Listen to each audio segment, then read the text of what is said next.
Düşüncelerime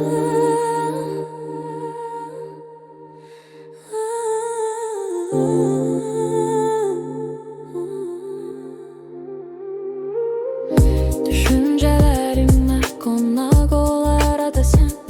Koyma sensiz tenhalaşım tenha mən. Bir hayatın yollarında, bir zamanın axarında hələ izlər bırakacak birazca da senin adın.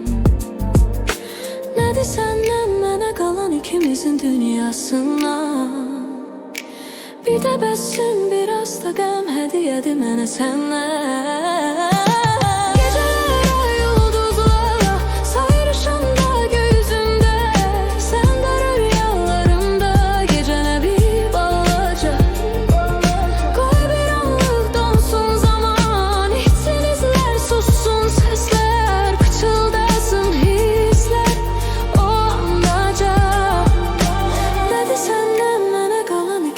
Dünyasına bir təbəssüm, biraz da qəm hədiyyədir mənə səndən.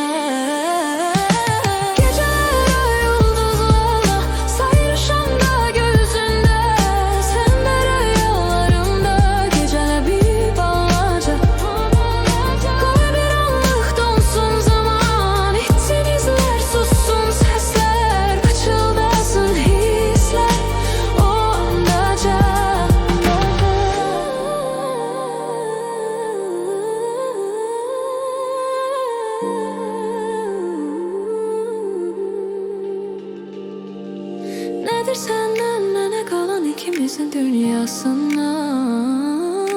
Bir təbəssüm, biraz da qəm hədiyyədir mənə səndən. Nədir səndən